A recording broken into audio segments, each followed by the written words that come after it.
एक दिन मैं एक रेस्टोरेंट में खाना खाने गया।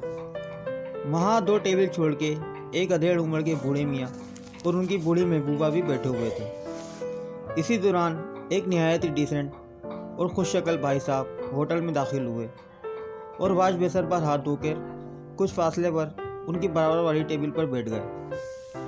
क्योंकि हमने अपने खाने का ऑर्डर पहले ही दे दिया था, तो इसलिए हम खाने का इंतज़ार कर रहे थे कि अचानक उन साहब के मोबाइल फ़ोन की बेल बजी, जिसके बाद वो कदरे ऊंची आवाज़ में मोबाइल फ़ोन पर किसी से बात करने लगे। उनके बात करने के अंदाज से लग रहा था कि उनको अल्लाह ने कोई बहुत ही बड़ी खुशी से नवाजा था। और फिर मोबाइल पर बात ख़त्म करने के बाद वो वहाँ पर मौजूद सब लोगों को मुखातिब करते हुए बुलंद आवाज़ में बोले, ख़वातीनो हज़रात, आज मैं बहुत खुश हूँ कि अल्लाह ने मुझे बेटा अता किया है और इसी खुशी में मैं आप सबको मटन कढ़ाई खिलाऊंगा। मैं अपनी जगह से उठा और आगे जाकर उन्हें मुबारकबाद दी और कहा, भाई हमने तो अपने खाने का ऑर्डर पहले ही दे दिया है। ये सुनते ही उन्होंने कहा, अच्छा चलो कोई बात नहीं, इस खुशी में मैं आपके खाने का बिल अदा कर दूंगा।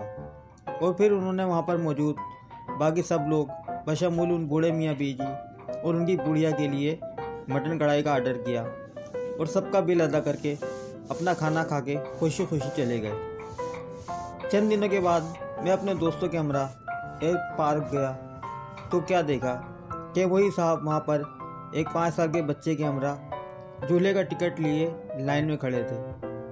मैं अपने दोस्तों से नज़र बचाकर उनके पास पहुँचा। जो ही उन्होंने मुझे देखा, देखते ही पहचान गए और मुस्कुराने लगे। भारत सलाम दुआ के बाद मैंने तंज़न कहा कि माशाल्लाह आपका बेटा तो चंद ही दिनों में इतना बड़ा हो गया है। मेरी बात सुनकर उन्होंने कहा, भाई छोड़ो इस बात को, ये बड़ी अजीब कहानी है, फिर किसी दिन मिलोगे तो बताऊंगा। जब उन्होंने ये कहा तो मेरा तजस्सुस और भी बढ़ गया और मैंने इसरार किया कि वही अजीब कहानी अभी बताएं।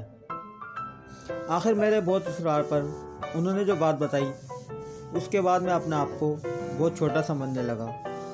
उनका मुकाम मेरी नज़रों में कदर बुलंद हो गया।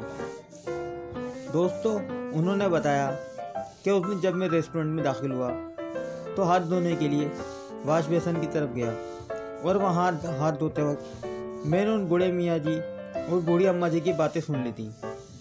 बूढ़ी अम्मा कह रही थी, आज मेरा मटन कढ़ाई खाने को दिल कर रहा है।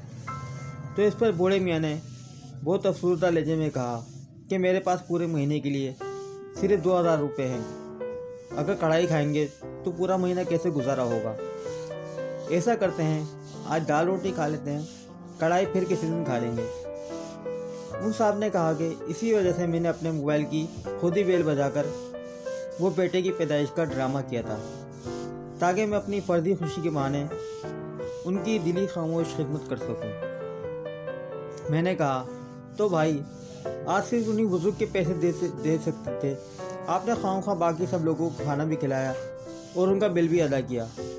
तो उन्होंने जवाब दिया कि ऐसा करके मैं इन बुजुर्गों की इज़्ज़त नफ्स मजरूर नहीं करना चाहता था।